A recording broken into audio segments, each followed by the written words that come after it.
இந்த ஃபோனை பார்த்தா என்ன ஞாபகம் வருதுன்னு எனக்கு தெரியல. பட் எனக்கு பழைய ஞாபகம்லாம் வருது. ஏன்னா வந்து பார்த்தீங்கன்னா, OnePlus 5T ரிலீஸ் ஆன டைமில் வந்து பார்த்தீங்கன்னா, இந்த ஃபோனை வந்து எனக்கு ரொம்ப நாள் வாங்கணும்னு ஆசை. ஏன்னா OnePlus 5T ரிலீஸ் ஆகும்போது இந்த ஃபோன் வந்து பார்த்தீங்கன்னா, அதுக்கு முன்னாடி ஜென்ரேஷன் வந்து ரிலீஸ் ஆனது. இது ஒரு மிட் ரேஞ்ச் ஃபோன். என்ன ஃபோன் அப்படின்னு கேட்குறவங்களுக்கு, மோட்டோலேருந்து வந்த ஒரு mobile Moto Z2 Play.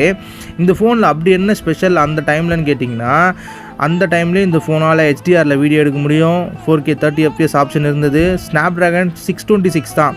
But இருந்தாலும் இது வந்து பார்த்திங்கன்னா, இதோட ஸ்பெஷல் அப்படின்னு கேட்டிங்கன்னா, இப்போ ஊரே பீத்தி இது பார்த்திங்களா, நாங்கள் தான் ஒல்லியாக இருக்கோன்ட்டு. இந்த ஃபோன் உண்மையாலே ஒல்லியாக தான் இருக்கும். ஏன்னா இந்த ஃபோனோட திக்னஸே வந்து பார்த்திங்கன்னா 5.8 mm தான்.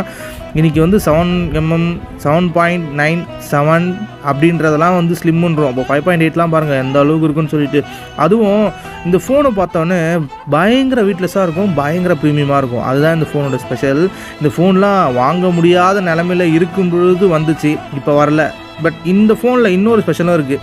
அது என்னென்னு கேட்டிங்கன்னா, பின்னாடி போகோ பின் பார்த்தீங்களா, அதில் வந்து பார்த்திங்கன்னா மோட்டோவோட மாட்ஸ் வந்து ஆட் பண்ணிக்கலாம். இப்போ ROGலாம் வந்து அந்த போகோ பின் வச்சு ஆட் பண்ணுறாங்க பார்த்தீங்களா, இதெல்லாம் மோட்டோ வந்து பார்த்திங்கன்னா 2017 பண்ணிட்டாங்க. ஸோ இந்த மாதிரி ஒரு இன்ட்ரெஸ்டிங் மாடல். அதுவும் பார்த்திங்கன்னா பின்னாடி அந்த போகோ பின்ஸை வச்சு நம்ம மாட்ஸ் வந்து இதில் வந்து போட்டுக்கலாம். மாட்ஸ் வந்து தனியாக தான் விற்றாங்க அந்த டைமில். அதாவது பேட்ரிக்கு, அப்புறம் பார்த்திங்கன்னா JBL ஸ்பீக்கருக்கு, ப்ரொஜெக்டருக்கு, அப்புறம் வந்து ஆசில் பிளாடுன்னு சொல்லிட்டு ஒருத்தன் பீத்திட்டு இருக்கான் பார்த்தீங்களா, அதெல்லாம் மோட்டோ கூட எப்போயோ கொலாப் பண்ணி வந்து பார்த்திங்கன்னா மாடாகவே ரிலீஸ் பண்ணாங்க. ஸோ அந்த மாதிரி வந்து ஒரு பெருமைமிக்க பிராண்டு. இன்க்ளூடிங் இதோட பில்ட் குவாலிட்டி பாருங்கள், எனக்கு தெரிஞ்சு பக்கா மெட்டலு, பயங்கர ஸ்லிம்மு. அந்த கேமரா பம்பு கூட பார்த்திங்கன்னா அந்த மாடுக்காக தான் விட்டது. ஸோ இந்த ஃபோனை பார்க்கும்போது எனக்கு பயங்கர இன்ட்ரெஸ்டிங்காக இருக்குது. இப்போ கிடச்சா கூட வாங்கி யூஸ் பண்ணலாம்.